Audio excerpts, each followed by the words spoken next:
Mathematical expression लिखा हुआ है, मान लो कि x प्लस 5 इक्वल टू 0। ठीक है, x प्लस 5 इक्वल टू क्या लिखा हुआ है? 0 लिखा हुआ है। तो यहाँ पे वेरिएबल कौन सा है, कांस्टेंट कौन सा है, ये आपको पहचानते आना चाहिए। तो देखो, जहां पे आपको इंग्लिश के अल्फाबेट दिखे बेटा, वो है आपके वेरिएबल्स। क्या है? वेरिएबल। तो x क्या हो गया यहाँ पे? फिर वेरिएबल। आ रहा है समझ में? अरे बहुत आसान है। x दिख रहा है आपको, ये x क्या हो गया? आपका वेरिएबल। और ये जो आपको 5 दिख रहा है और ये जो आपको 0 दिख रहा है, इसको बोलते हैं कांस्टेंट। क्या बोलते हैं इसको? कांस्टेंट। तो तुमने ऐसे बहुत सारे प्रॉब्लम देखे होंगे कि भाई मेरी मम्मी 50 साल की है, मैं मेरे मम्मी से 30 साल छोटी हूँ या 35 साल छोटी हूँ, तो मेरी उम्र कितनी? तो इस टाइप के जो क्वेश्चन रहते हैं, ये क्वेश्चन हम इक्वेशन इन वन वेरिएबल का यूज करके हम क्या कर सकते हैं? सॉल्व कर सकते हैं। ठीक है, इसमें बस आपको इतना ध्यान में लेना है अभी के 8th क्लास के हिसाब से कि x क्या है आपका?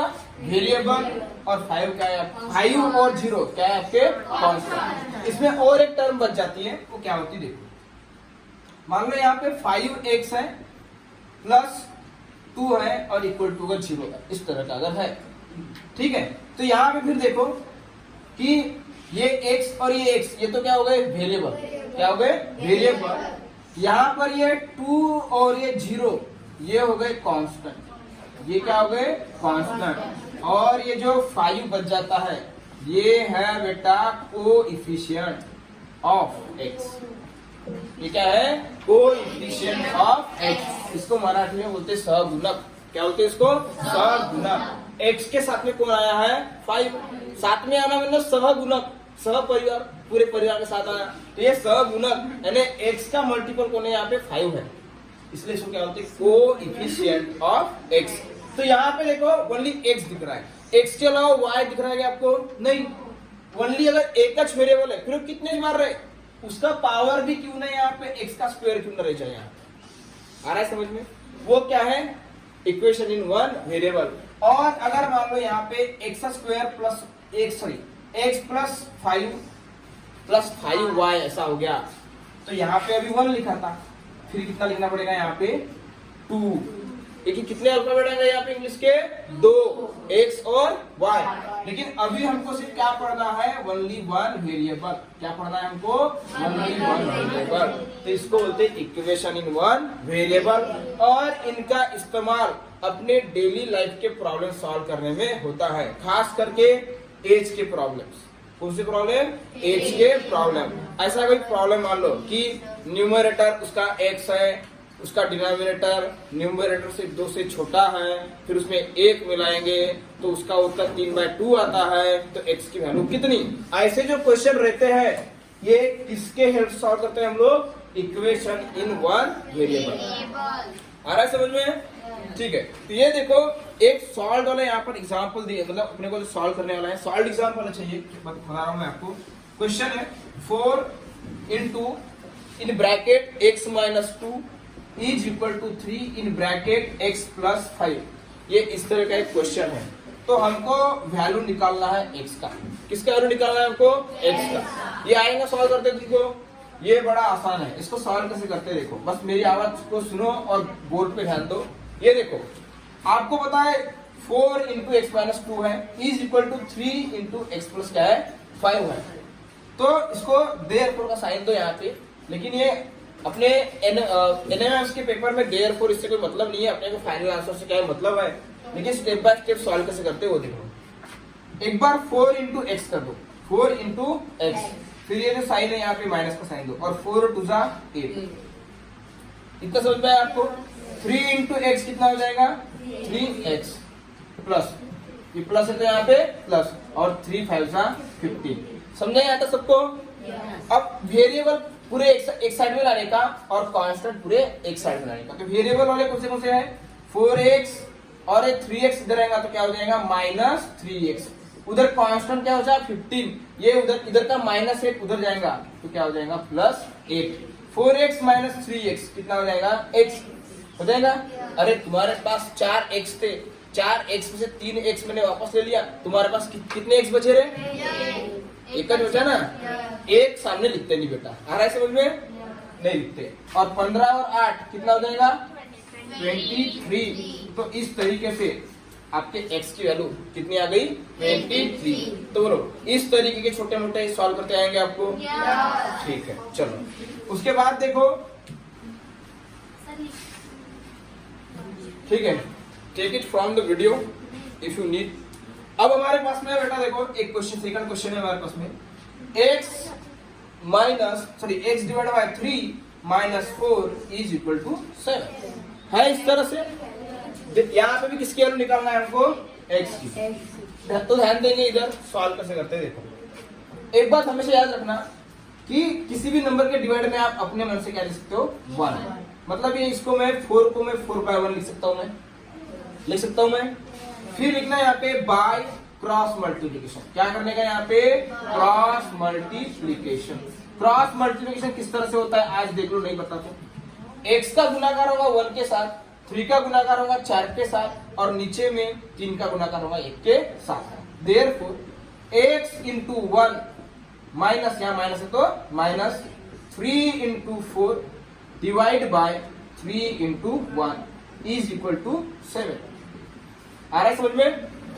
x into 1 x minus 3 into 4 12 divide by 3 1 जा 3, और उधर कितना बचा?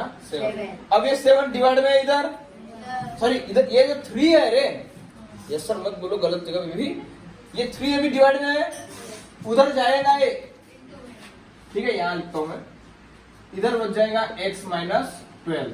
ये डिवाइड में था 3, उधर कितना बचा था? 7। तो ये 3 जब उधर जाएगा तो वो जाएगा मल्टीप्लीकेशन में। देयरफॉर x माइनस 12 जैसे का वैसा 7 3 21। इतना आया समझ में? अभी जो x है और उसके साथ जो कांस्टेंट है, तो कांस्टेंट जाएंगे अपने साइड में और वेरिएबल रहेंगे अपने साइड में। तो वेरिएबल हमेशा इस साइड में, तो ये माइनस 12 उधर जाएगा, उधर पहले से क्या था? 21, और ये माइनस 12 उधर जाएगा तो क्या बन जाएगा? अभिजीत प्लस 12। 1 और 2 3, 2 और 1 3। तो x का वैल्यू बेटा इस तरह से कितना हो गया? 33। बोलो किसको समझ में नहीं आया? आया समझ में? कुछ नहीं है, देखो मैंने क्या किया, किसी भी नंबर के डिवाइड में 1 आप ले सकते हो, फिर करने का बाय क्रॉस मल्टीप्लिकेशन। तो x1 जा x, 4 3 जा 12, और 3 1 जा 3 या डिवाइड में है, उधर जाएगा तो मल्टीप्लिकेशन में, इधर का डिवाइड उधर का मल्टीप्लाई, इधर का मल्टीप्लाई इधर का डिवाइड, इधर का मल्टीप्लाई उधर का डिवाइड, इधर का प्लस उधर का माइनस, इधर का माइनस उधर का प्लस, उधर का प्लस इधर का माइनस, उधर का माइनस इधर का प्लस। आ रहा समझ में? ये याद रखने का, ये सब किया अपन, ठीक है। चलो, है आसान प्रॉब्लम?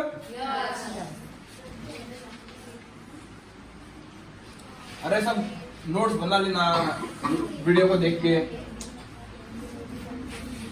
चलो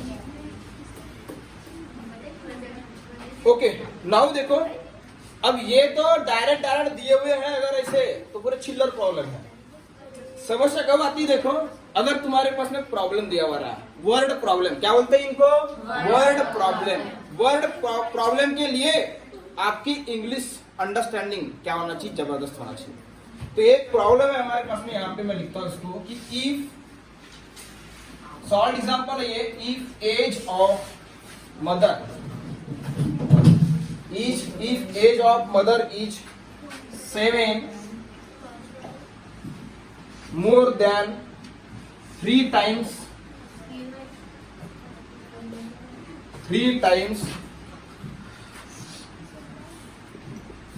age of her daughter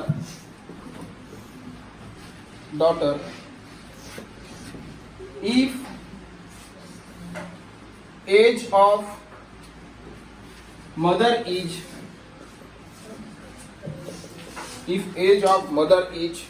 34 years,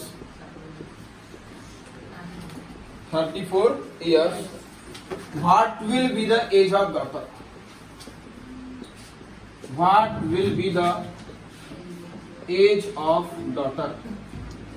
यानी प्रश्न इस तरीके का है, देखो कि पहले पढ़ लेते हैं।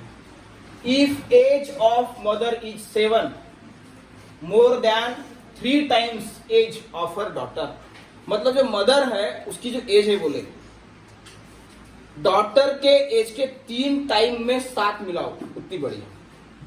मतलब मान लो अगर मेरी मदर, मतलब मान लेते हैं कि मेरी लड़की है, उसकी एज मान लो अगर 5 साल है, तो मेरी वाइफ है ना उसकी माँ कितनी बड़ी है बोलती है 3 टाइम। तो मेरी लड़की 5 साल की है तो 5 3 15 और 15 में कितने ऐड करोगे और 7, तो 15 और 7 23, 15 और 7 22, 15 और 7 22, तो मेरी लड़की की उम्र कितनी रहेगी 22 साल।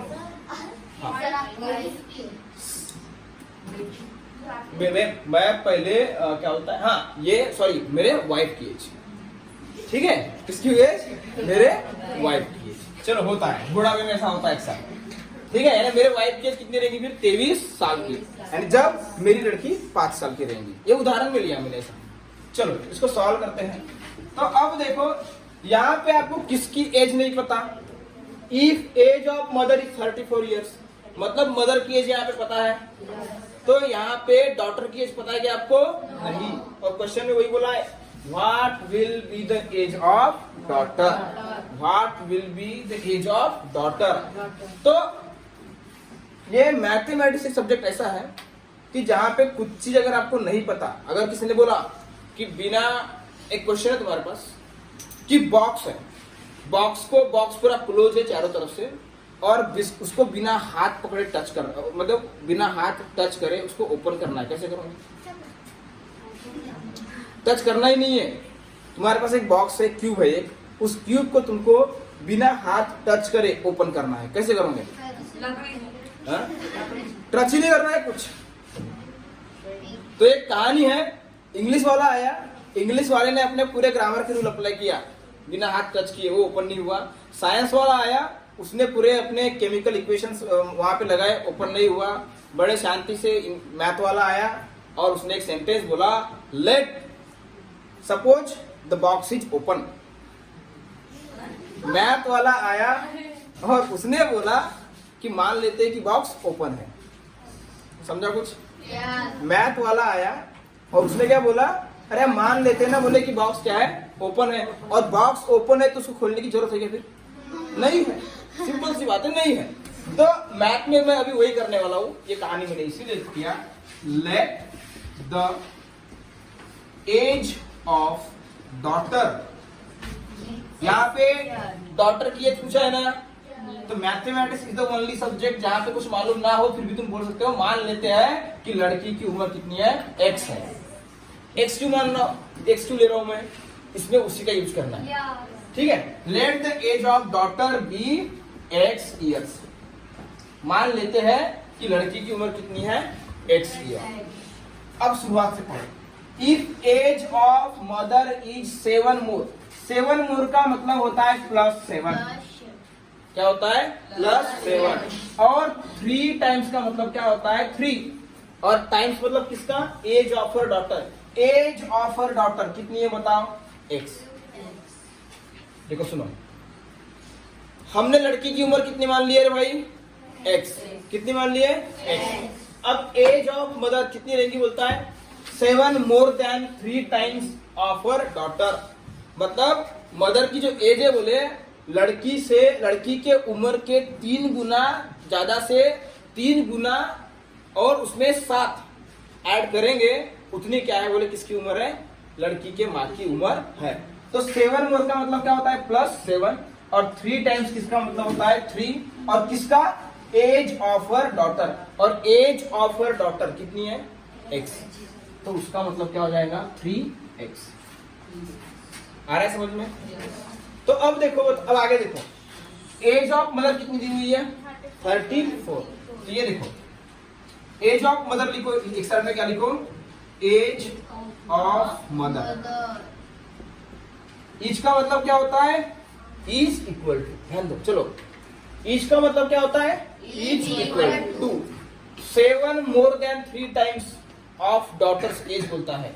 यानी यहाँ पे सब लिखूंगा मैं सेंटेंस पूरा का पूरा अभी, और फिर उसको मैं ट्रांसफॉर्म करूंगा किसमें, मैथमेटिकल इक्वेशंस में।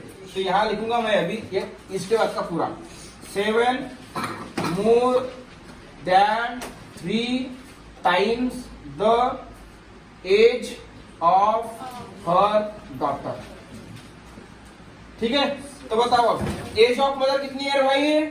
34 years। 34 ईयर।